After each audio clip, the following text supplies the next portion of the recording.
All right. Good morning, everyone, and welcome to Portsmouth Coffee Talk Podcast Network with this segment of City Talk with Slim.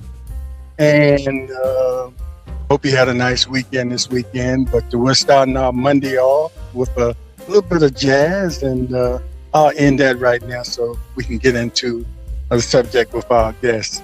We do have a special guest this morning, and she is the Honorable Kathryn Kitty Bryant and Councilman, Councilwoman Bryant. Welcome, and Kitty. I'll probably be using Kitty because Please do. that's the way we've been addressing each other. And of That's course, right. I'm Slim, so and I respect your title as well. But like I said, when you have conversations, you use these, you know, Kitty and Slim.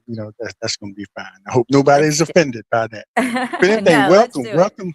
welcome to City Talk with Slim, and thanks for agreeing to be here. And you've been on Portsmouth Coffee Talk before. We had you on, I think, right in the beginning after you were elected. You and Yolanda came on. I We think it did. was during Women's History Month. I think we had you on then, but it was quite. You were new. We Now were. you were new to elected office, but not as new as being aware or knowing how city government works, because any person has been a civic league president. You were civic league president of Old Town of Portsmouth, and I think you served on some commissions, or you've just been involved in Right. Yeah. community work. But let's talk about from budget to budget. Like, I had this talk with Yolanda too. As this is your first term and Right. your second budget, and you get elected in November, and you're sworn in January, and you have a little bit of that learning curve, but you almost have to hit the ground running, because You do. not too long after you get there and start getting your feet wet and knowing the different departments and the city manager, and knowing the responsibilities of an elected official, a Mhm. city council person, you know, here comes the budget, and you Yeah. really have to dive in. So, before we go there, I want people to know that, because people watch this from other cities and other states sometimes, want them to know how you got, what encouraged you, or what influenced you, or what got you to want to go into politics. You are already serving in your community, and I'll say this one thing: people used to ask me, "Why don't you run for office?" And I was Civic League President then. I said, "Well, I think right now I can do more as the Civic League President, Sometimes that's the uh, case. Yeah. yeah, than I can as city elected official."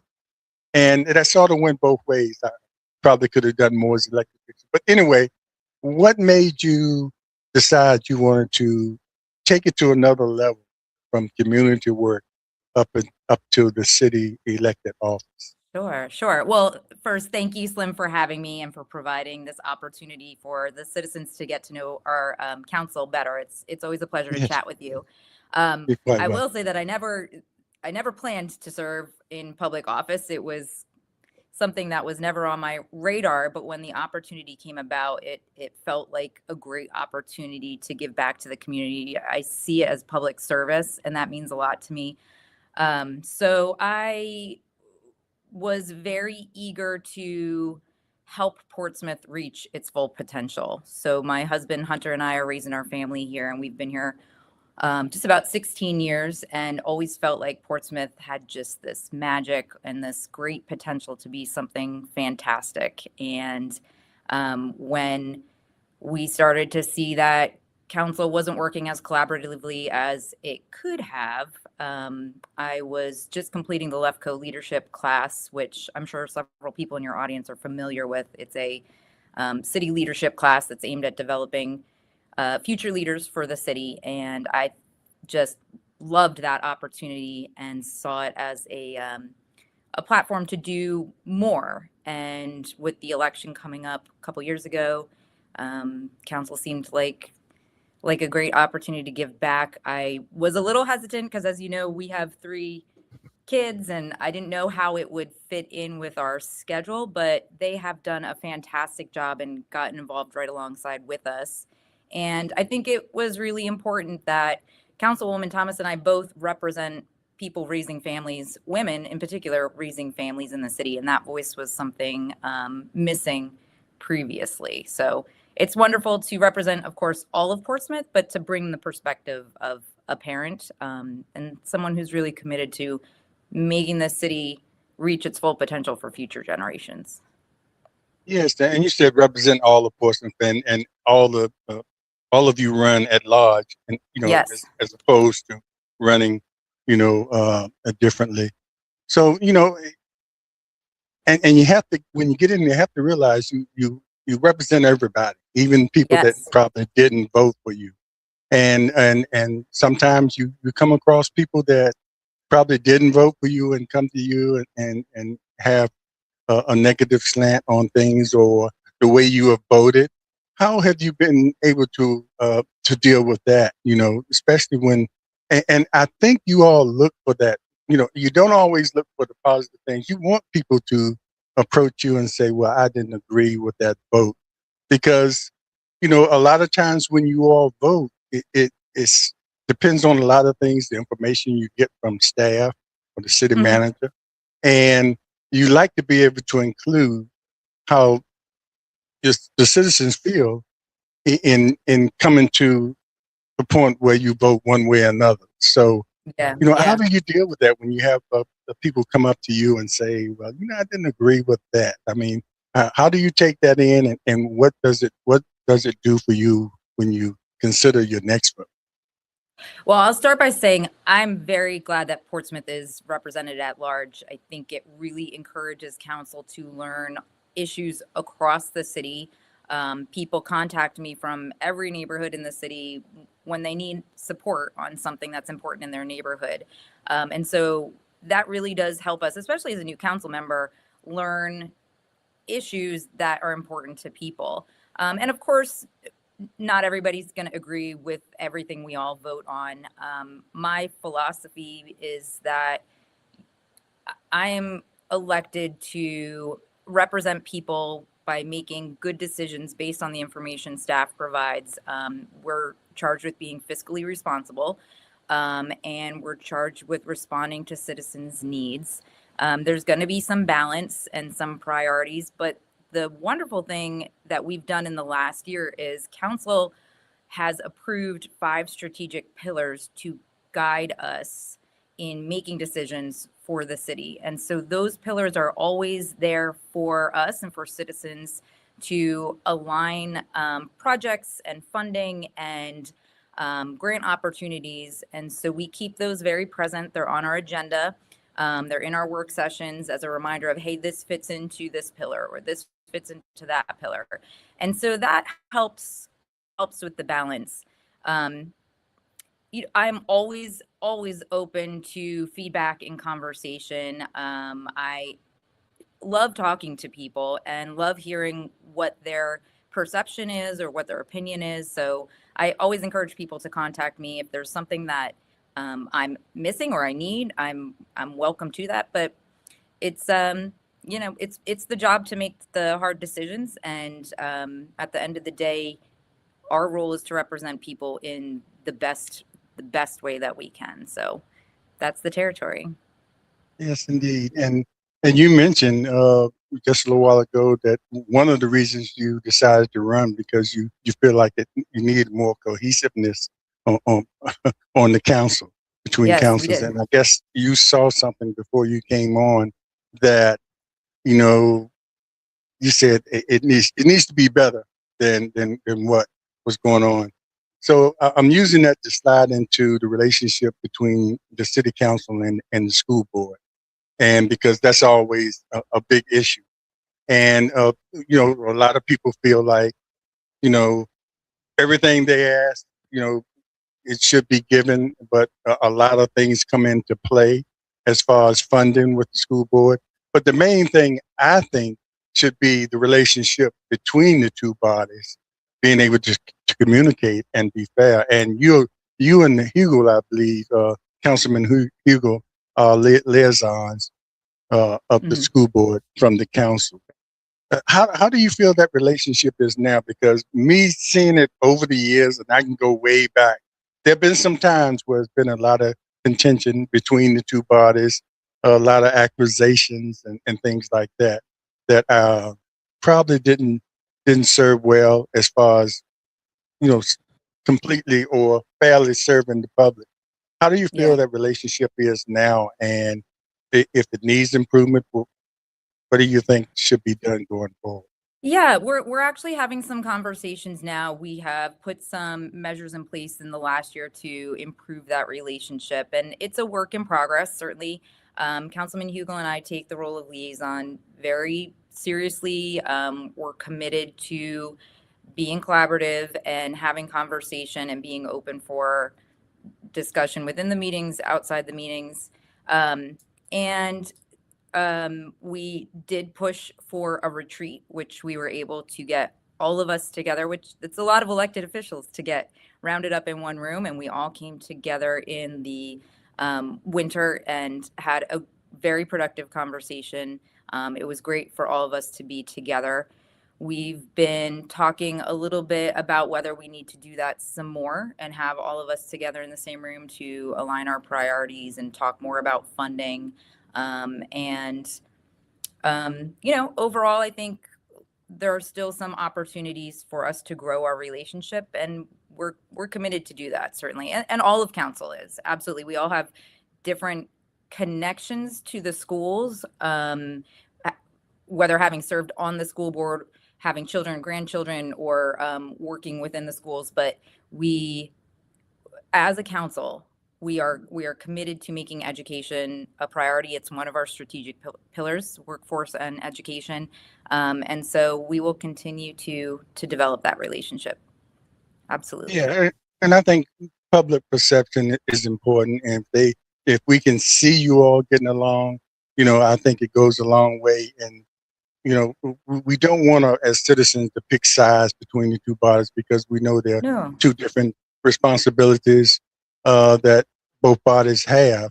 The council has more, and the city school board is, focused on education and everything like that. So, I'm seeing, a cohesiveness, that is growing. And it's always going to be a little contention, because anytime you get that many people together with different ideas and different approaches, you're always going to have some pushback on certain things, or different ideas of how to approach funding. And sometimes the funding is out of the hands of both bodies, which some people should understand. If you're depending on state funds Yeah. to Yeah. trickle down, and that doesn't happen, or more demands come from the state in the form of mandate that you all have to cover Right. as a Yeah. city. Yeah, that's really important for folks to understand, is that it is a balance. It's a balance with local funding, state funding, federal funding.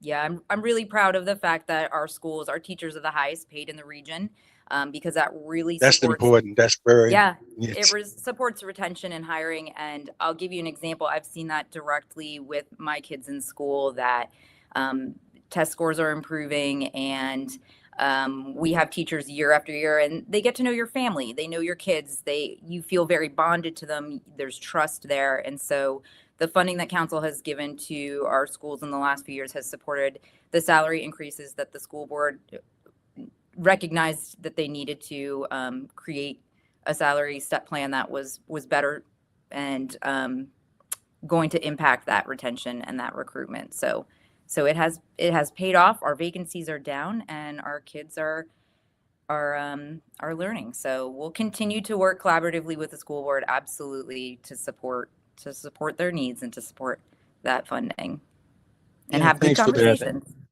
Yes, and thanks for that. I think that's important. And as people watch and pay attention to what's going on, make sure you really pay attention. And this is me talking to the citizens at what goes on in both meetings of the parties, before you come to certain conclusions about what's really going on.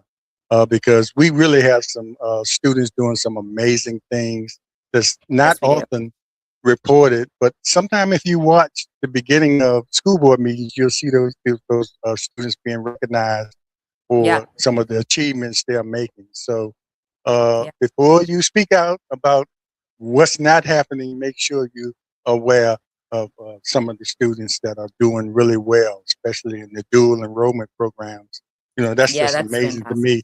Getting a Yeah. degree, high school degree, and What an a opportunity. college. Right. What an opportunity. Slim, And people should know too that you have a master's in education. I do. Yes, I Um, do. uh, Oh, I love teaching. Yes, I taught several years ago. I taught high school, and it was such a joy. I really love teenagers. I know a lot of people think that that's a difficult age, but I think it's a wonderful age. But Slim, I wanted to add that you yeah. made a great Go point ahead. just now about watching. You can watch our meetings, work sessions, council meetings, school board meetings online. You can also watch economic development, planning commission meetings online. And there's a lot happening within those meetings that is very interesting to residents, whether it's the economic development pieces we have underway, or something like the short-term rentals conversation. So those Mhm. are also available on the city YouTube site. And people might not be aware of that, but they might be interesting to listen to. Sometimes I listen as I'm cleaning up my house and put my Yeah. AirPods in and listen, and it's a great way to catch up on the conversation. Yeah, I wanted to bring that up about the boards and commissions, and some of them, well, all of them to me are important. Being Sure. served on many of them, but you have the planning commission, which are served on, and the EDA, which are served on, which are pretty important, and Parks and Recreation, pretty important Hmm. commissions. So, and people should, like you said, people should watch what's going on there because a lot of your votes depend on the recommendations that come from these groups. Yes, So you don't absolutely. always, this public doesn't always see, when you get the reports and what's been recommended from these particular groups, especially the Planning Commission or the EDA. And the Hmm. EDA, controls, uh, they have their own treasurer, they control their own money, but they still Right. have the final word is you all's. But, they have quite a bit of power to do things that the city cannot do as far as, selling property and leasing, things like that. Yeah. Yeah. And So that's how that's important is it to you all? Because I remember one time when I was on the planning commission, we were making some decisions, and each time the council was going the opposite way. So we just said, hey, let's have a meeting with the council and make sure we all on the same page, because we don't want to be sending you all recommendations and you all going against everything we recommend. So how right. is important for those relationships? Yeah. And the people that are appointed to, everybody should be given a fair chance to be a part of it. But, it's also important the people that are appointed to these commissions. Yeah, no, that's a very good point. So please, if anybody is interested in more information about boards and commissions, please reach out because our city is full of talented people with backgrounds and interests that support the work that we do citywide. And if you have something to bring to the table, we absolutely encourage you to apply. And anyone on council can get you information, or the city clerk can get you information. And as you said, Slim, that work is very important. That's where a lot of the detail work happens. And then recommendations are made to council so that we can fit it into the larger picture and have a conversation about it. And I will say that right now it's a really special time in Portsmouth because there is alignment in so many different areas about where we want to grow. And I'll use EDA as an example, because as you know, the city jail coming down, the waterfront development, the Link District, these are tremendous transformational projects for our city.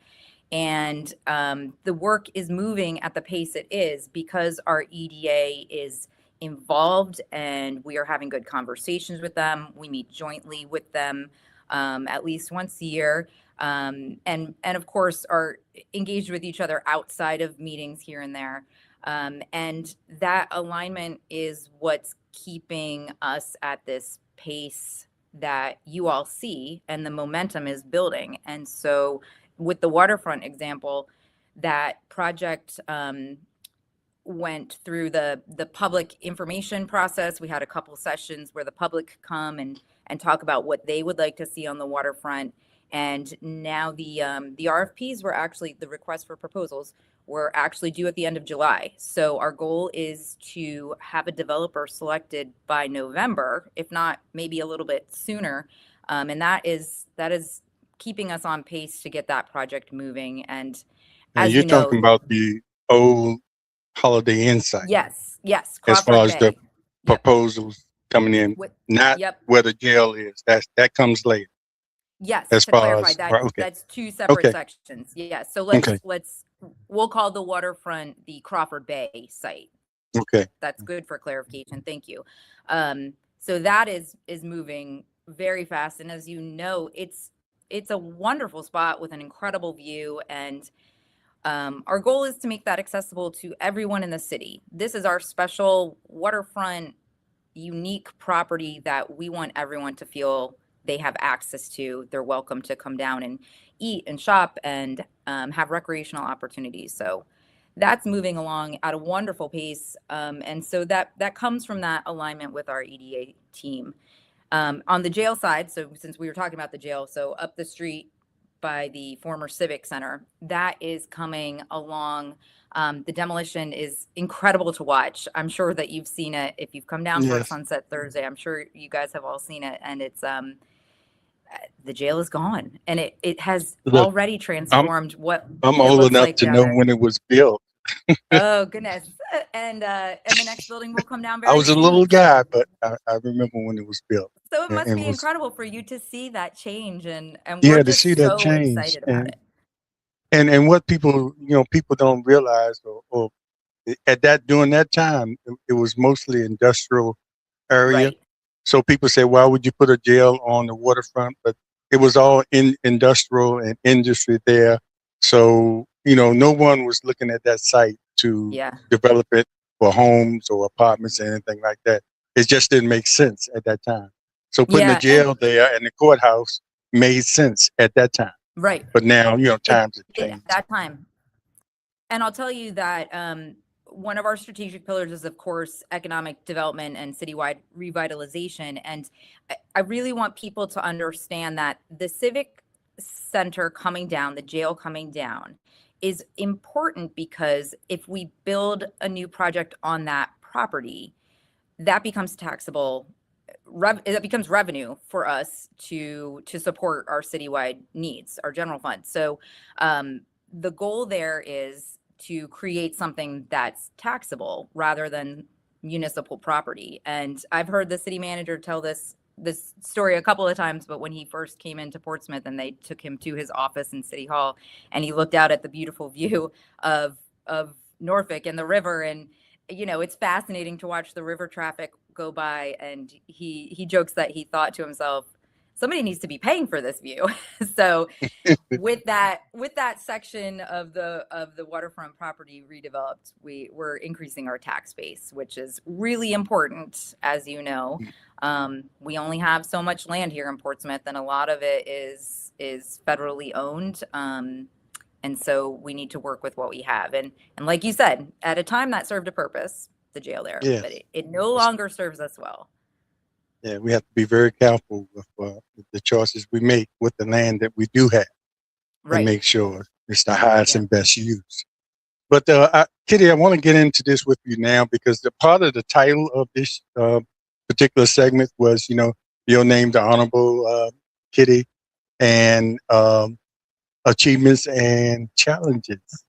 I want to know, since the first time elected official, and I know how it is being a Civic League president, that can be a challenge in itself as well, but it's a little different. So can you talk about some of the challenges you've had since you've been on council? And it doesn't have to be something that's they were so bad, I just wanted to quit. And I know that's not in your nature, but it can be some things that you either weren't prepared for or were just a little bit of a challenge, as I say. So, did you have any of those coming in? Mo- You know, the learning curve and from budget to budget, and say, well, we did this on this budget. Why can't we do it this year? But circumstances are different than the first budget cycle than they are now. But I'm answering the question. I asked you a question. Go ahead. Of course, it's a very challenging role, and I would say one of the biggest, most eye-opening experiences for me has been covering a great range of topics in a short period of time, and recognizing that we've got to talk about every piece of the puzzle. There's work to be done in every area. We're eager to make up for some lost time, and we're moving at a quick pace. So in any given night between the work session and the council meeting, we will cover something like economic development in great depth, short-term rentals in great depth. And I'm sure that your audience and you have observed that this council loves to have conversation. We really like to all be engaged and have time to ask questions and learn, and that's a wonderful thing. It does take a lot of energy and a lot of time to do the research, and I have found staff to be wonderfully supportive, just available and ready to answer questions. And so I would say for me personally, the greatest challenge has been, trying to more or less drink out of a water hose, keeping up and learning, because Councilwoman Tillage and I were just, speaking a couple weeks ago, and he made the great point that the city doesn't stop just because you're new. You just jump on Right. board and you keep That's going. why I said earlier, you're There's a sworn lot to in learn. and you have to hit the ground running. You Yeah. can't. Yeah. The learning And so curve is very short. yes, and it's very important, as we talk about elections and serving in this role, that you look for people that are willing to take on those conversations, because a lot of times it's picking up the phone and saying, can you help me better understand this, and that's really important to know about yourself. I know this, but I might not have great strength in this, so what can I learn, and how can I find somebody to help me piece this together? So that's been a challenge. Other than that, I have loved this role. I told you earlier in this conversation, I love talking to people. I love being out in the community. It can be a little demanding with the schedule and kind of having to pick and choose. I can make it to this event, but I can't. I try and prioritize personally. I try and prioritize being in Portsmouth and present at Portsmouth events as much as I can. But that said, it's also very important for council to be present at regional events and even national events. And so we attend those types of meetings and conferences to get the even bigger picture outside of the city and meet people. And one of the most rewarding experiences that we have is going to regional events and hearing people say, "Oh, Portsmouth. Oh wait, you guys are doing some stuff over in Portsmouth, aren't you?" There's definitely a conversation happening in Hampton Roads and across the state, I would even say. People are watching us and they're impressed by what they're seeing. They're seeing a council that is taking leadership seriously, is collaborating, and is moving things along. They see a city manager and city staff that are aligned with us on moving our priorities forward. And so I really want people to take away from this conversation today that Portsmouth is buzzing. There is a buzz about us, and that is just a really wonderful part of this role, is being able to accept that feedback and share it with the community. We should be proud. We should absolutely be proud of where we are today. Yes, indeed. And I was going to bring up that part about regionalism and how you felt about that, because it's very important that the Hampton Roads region, has a relationship, because each one of the 7 cities has their own niche, and Right. there are times when all 7 cities have to come together if you want to bring a large company into the region. You have to not worry about what city it goes to. because you have to use all the resources as far as introducing the company to the region, as far as the total number of people that are here and the Yeah, colleges and everything like that. And whatever city it goes to, hopefully it benefits all the other cities as far as jobs and things like that. So sure, absolutely. regionalism is very important, and having that relationship between the other cities and sharing information Yep. is so important. Yeah, yeah, yeah. It's a great conversation that we're having right now, and all of council is committed to that conversation, and we're out there and we're promoting all things Portsmouth, and You all it's know lovely. and respect each other, and Yes, which is a good thing. yeah, Yeah, but absolutely. the competition is always there. That's a good thing too. Yeah. Come Yeah, to Portsmouth. that's actually it's a really interesting point because yes, this council I'm happy to pick up the phone and call absolutely anybody on council and have a conversation. Hey, what do you think of that? Or what do you know about this? Or what can we do here?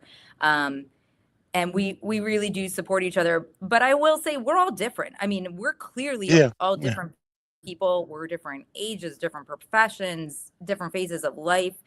And I think that's important for people to see because you can see yourself on council. I think anybody in the city can see themselves reflected on council as a part of this city. We're different, and that generates more conversation, and more conversation, better outcomes, more creativity in our decision making, better problem solving, and we're very solution oriented. And I'm sure you know from experience that the more different types of people and backgrounds and professions that people bring to the table, experiences that adds to it, it builds something, it builds a better dialogue, and I love that right. about our council. Yeah, that conversation is important to understand. And just like I always tell any council person, when you and you're good at doing this too, when you have certain votes, especially if you know it's a hot topic vote, to explain why you voted that way.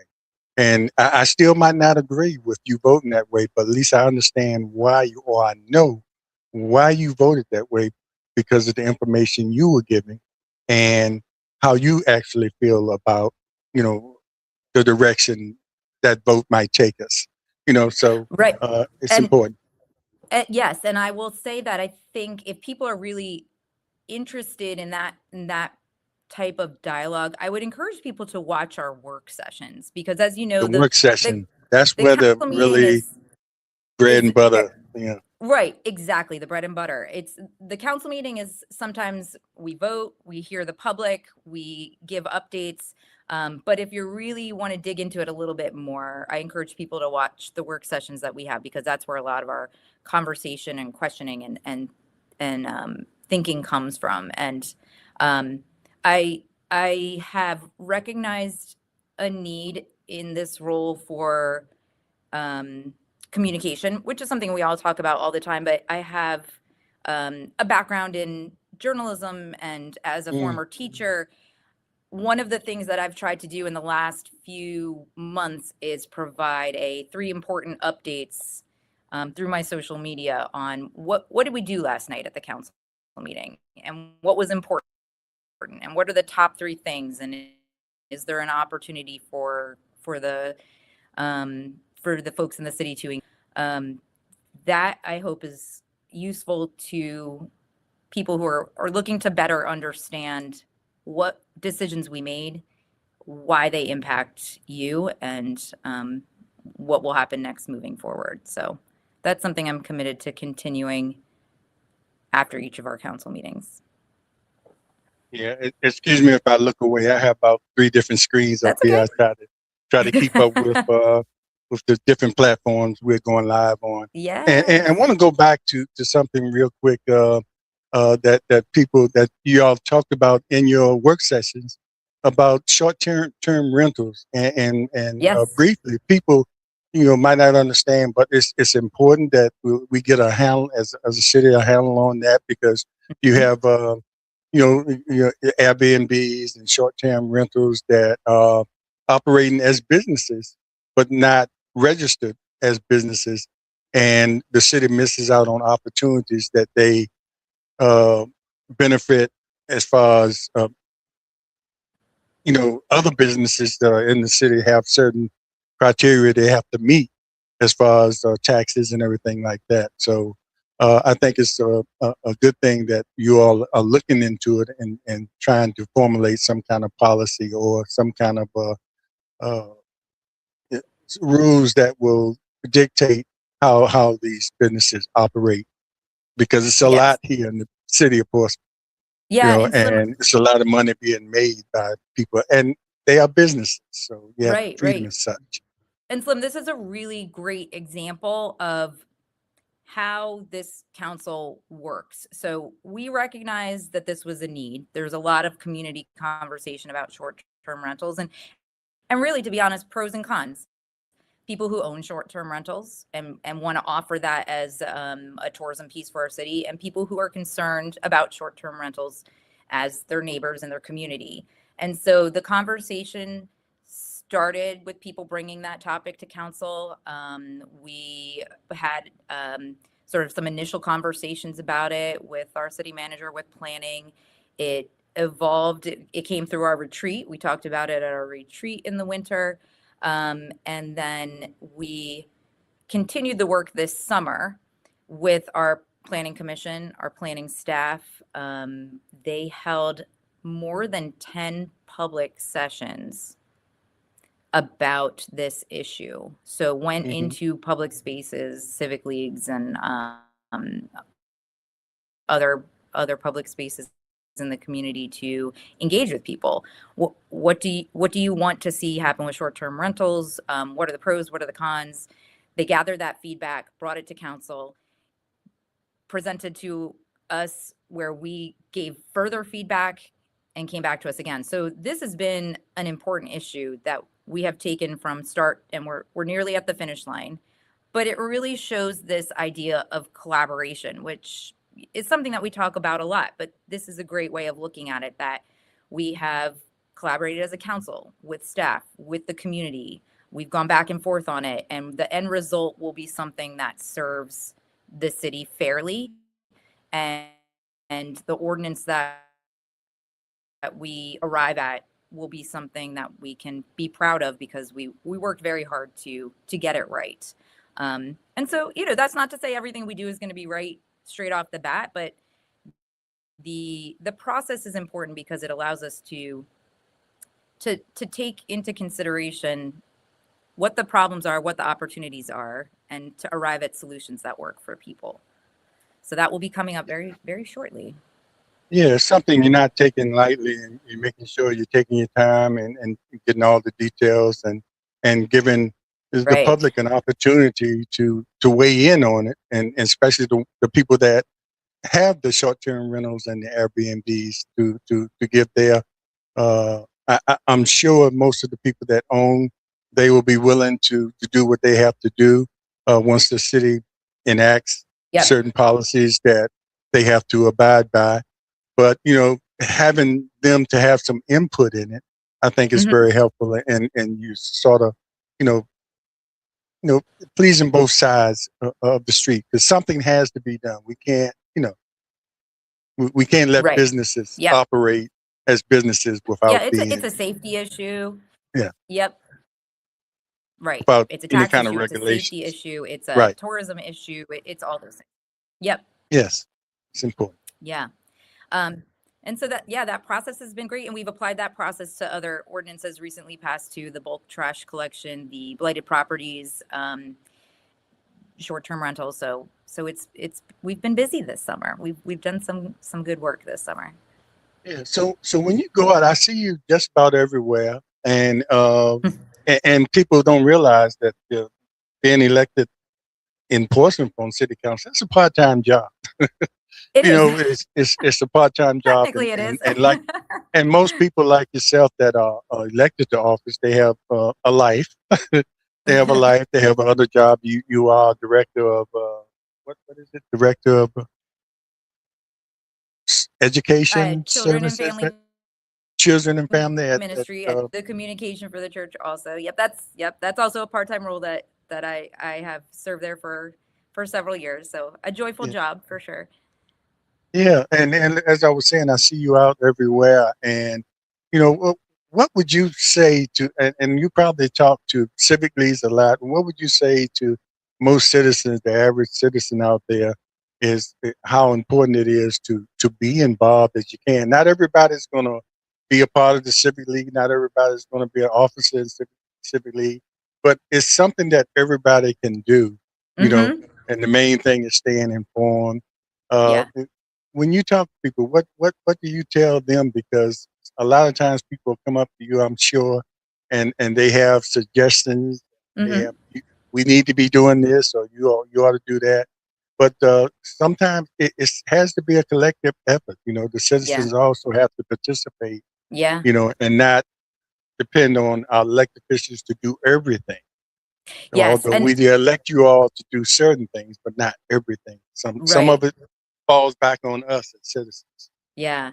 And there's a couple things I want to speak on there because that's a very good point. We talk to people every day across the city, and Portsmouth is full of fantastic people who are out there doing great work. And I think sometimes people don't realize that a little goes a long way. So being engaged level, if you're able to, it really does add up, and we do a fantastic job as a community.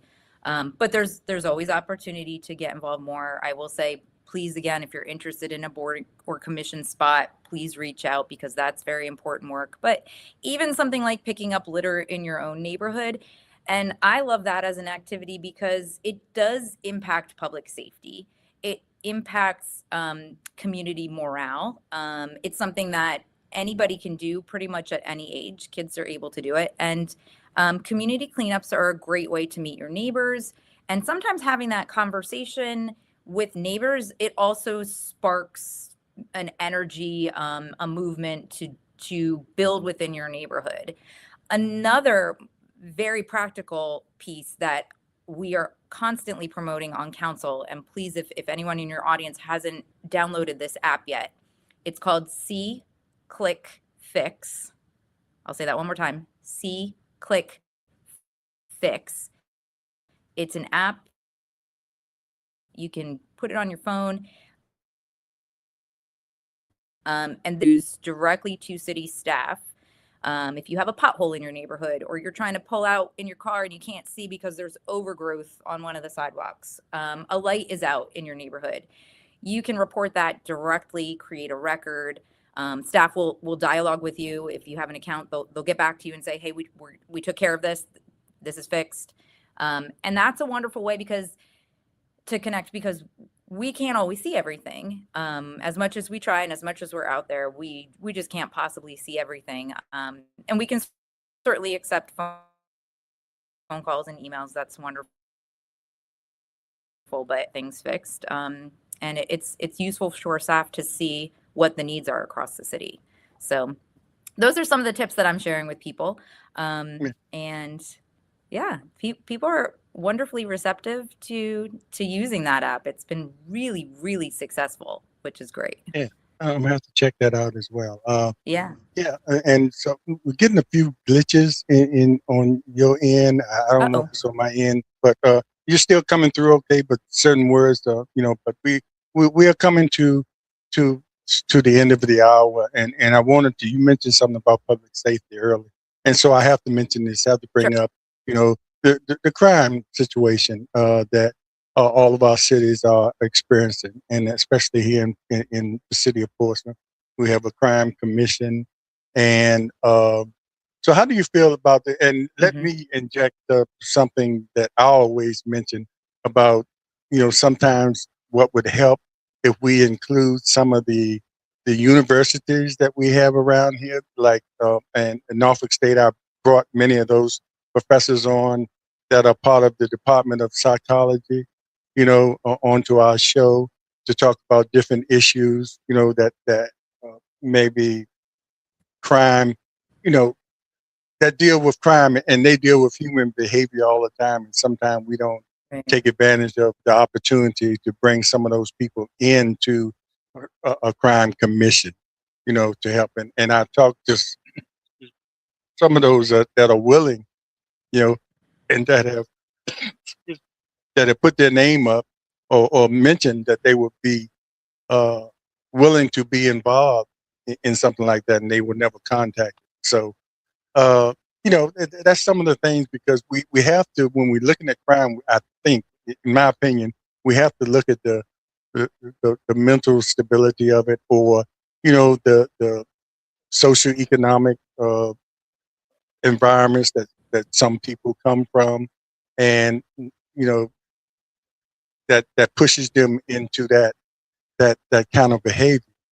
So Sure. there are some of the things, we're looking at prevention, and that's where the real prevention is, in my opinion. So, I Yeah. mean, how Yeah. do you feel about that? Do you feel that, we, I'm sure we're trying to do everything we can on our end, and it's not up to the city council, you know, but, some of the things that you all bring to the table can help. Yeah. Yeah. Yeah, it's a wonderful question, and it's a very important issue to council, to our staff, and I will say that the um, chief of police, Chief Jenkins, is leading a wonderful team. He is providing regular updates to council, also available in our public work sessions. And I know that they are working very hard with the resources that they have.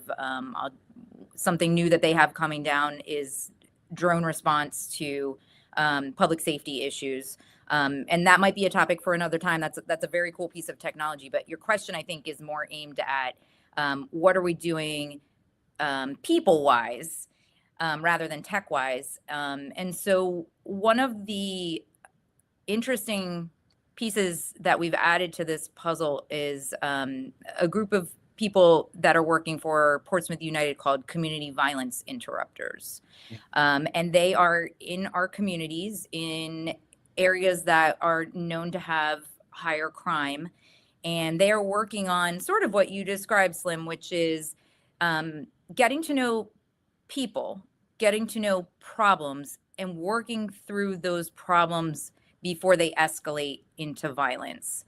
And that takes time. That takes a lot of conversation, a lot of dedication, and they've been in place for a few months, so it's still a work in progress, but it's a really unique and important job, and it's new. And I'll tell you, we were at one of the State of the City events in I think in Norfolk, and sat with council members from one of the other 7 cities, and they were asking questions about it. How is this working? And we don't have that here, and that's a really unique way to target crime.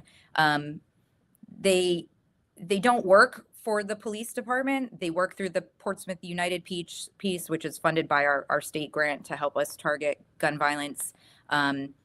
But it's something different, and it gets to this human element that I think you're talking about, which is Yes, and people have to how do we understand understand people people and what they need. have to understand that's long term, and it has Right. short term advantages as well, but mostly long term when you talk about dealing with human behavior and where it starts Right. and the Yep. environment. And I did see a report where the technology did find 2 people that were accused of murder Yeah. of a young lady in London Oaks, and the technology was from Yeah. the cameras and the license identifier, Mm-hmm. and that technology brought two people into custody that they were charged with Yeah. murder. Yeah. So that part of it's Um, working too, but long term we have to make sure we doing exactly what you're saying with Portsmouth United, and so Slim, also bringing in professionals, psychologists. I think. another really important piece that I want to make sure that your audience knows about, because I think this is starting to get a little bit more of a buzz, is that, like you said, we need to create opportunities for people. And one of the programs that we offer is called Portsmouth at Work. And that is a career development um, department through our economic development department. And they have all sorts of training opportunities, career opportunities. where you can contact them and get on a path for a career that's going to support you long term. And this is so important because we are feeling this push from the federal and state level to increase that is who we are as Portsmouth. This maritime work and the growth in the maritime industry is going to be pivotal over the next several years. And so there's a lot of opportunity there career wise. And so the folks at Portsmouth at work, their director is fantastic. His name is Leo Akajobi, and he is a very easy person to talk to. And their staff will connect residents with career opportunities that will sustain long term. And so that opportunity could change someone's life. So if you are out of school, have a high school degree, but maybe not in a career that feels like it's going to sustain long term, this is a wonderful connection for everybody who lives in the city of Portsmouth to get connected to those folks. And again, please reach out if anybody is interested. Happy to point you in that direction. But there's opportunity there, because if you're raising a family, and we know how difficult it is financially right now for families in our city, but we want to support people long term, and in opportunities like this are so important. But part of it is just getting the word out. If you don't know, you don't know. Yes. So please reach out if there's anybody. If you don't know, you don't think anything's being done, but it's a lot being done. But it's not something that's going to solve the problem overnight. It's generational thing. Exactly. But anyway, and so we winding down, and I want to thank you for this conversation, and look forward to having you back, and as hot topic issues come up, and you're very open, and I'm sure you'll come back and explain some of your votes that sometimes your votes are popular and sometimes your votes might not be, but it's a matter of they might not be popular because people don't understand why you voted that way. Giving an explanation also really helps, let people understand why you voted that way. And it's not nothing personal or anything like that, but all the information that you got, that's the way you thought it should go. But anyway, I want to ask you, if you watched the last show with Councilman Hugo, I was saving this question for candidates, but I want to ask you this too, because the climate is different. Over the years, that I've been, being on city council or local politics has always been a nonpartisan thing.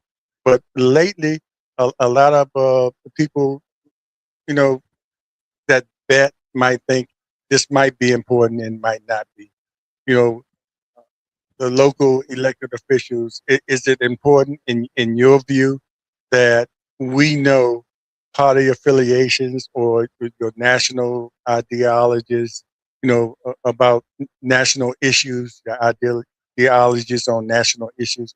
Is that important? Because most times, like they say, all politics is local, but sometimes lately, some of the national issues or some of the national uh, actions that are taking place trickle down and affect, like some cuts in education or something like that. So, do you think it's important that the public locally knows the affiliations of the elected officials? I will say absolutely not. I do not think that party affiliation matters at the local level. Whether people want to know what party certain elected officials locally are aligned with, I don't think there's any problem in people knowing that. But my perception is that no, we are here elected locally to serve everybody in the city. We address the issues that matter to people directly in their day-to-day lives, and that does not require partisan openness to everyone and having a balanced viewpoint of what the citizens of our city need and providing it in the best way that we can. And I just don't see that there's any need for party affiliation in that. And I think that independence in thinking is important to creating that balance, because we have a pie, it's this big and we need to split it as fairly as we can. That said, we do interact with our state and national representatives frequently, and that conversation is important. And so, you know, there is a connection, but in the end, we are elected to serve all of the people of this city on issues that are nonpartisan, getting your pothole fixed, you know, making sure that the streets are clean and that we have police officers and firefighters who are well paid. Those are issues that do not have partisan ties. And so, no, I don't think party affiliation matters at the local level. But it is very important also to keep in mind some of the best advice that I got early on in this role was whoever's elected at the state or the national level, they're going to have some perspective. They're going to have some agenda. And our role at the local level is what opportunities are there for Portsmouth? What opportunities can we get for our city, for our people? And so it's important. And it could be Democrat, it could be Republican. It could be either way. And it could change within in both ways. Within my role, however long I serve at the pleasure of this city, it could change, and we have to be respectful and responsible with all of our with all of our elected officials, and have productive dialogue, because again, in the end, we serve the people of Portsmouth, all the people of Portsmouth, and we're always looking for solutions and opportunities to help our city be strong and to grow. So that's my perspective.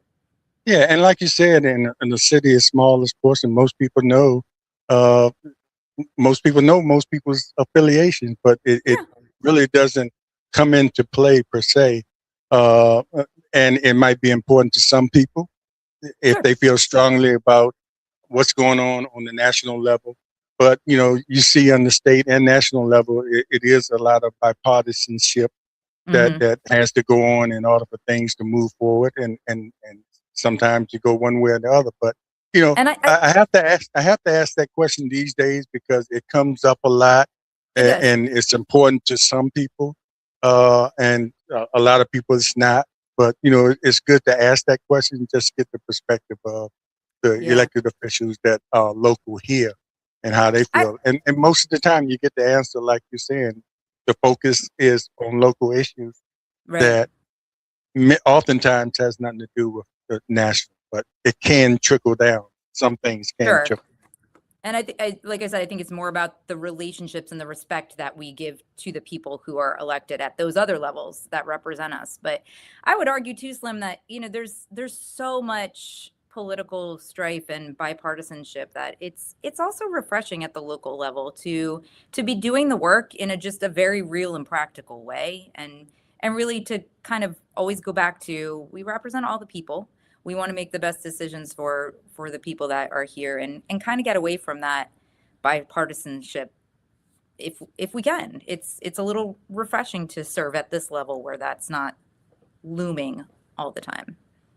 Yeah, whether you lean right or left has nothing to do with filling the potholes in my neighborhood. That's right. So. Okay. That is right. And look, I really thank you for coming on and having this conversation with me today, and really appreciate your service to our city and all our communities. And just hang in there and keep going, and always make sure you make time for yourself. You know. Oh, thank you. Well, you know, Slim, it's always and a your pleasure family. to talk to you. Yes, it's always a pleasure. And thank you for the service that you provide our citizens, that they get to hear dialogue like this. It really is so important, and it's wonderful. Thank you. I'm happy to come back anytime. Yes, indeed. My pleasure. And thanks everybody for watching. We appreciate it. And if you're watching on Facebook, on our Facebook channel, make sure you like and subscribe and help us grow the channel here. And if you're watching on Facebook, make sure you like as well. And we appreciate your comments. If you're not watching live, you watch the recorded video, make sure you make your comments then. I always read the comments and try to respond accordingly. Thank you and take care. And we'll see you next time on City Talk with Slim. Thank you. Take care. Thank you. All right. Oops. technology, I need my granddaughter here to help me out. That's so true. You know how that goes. Be our guest.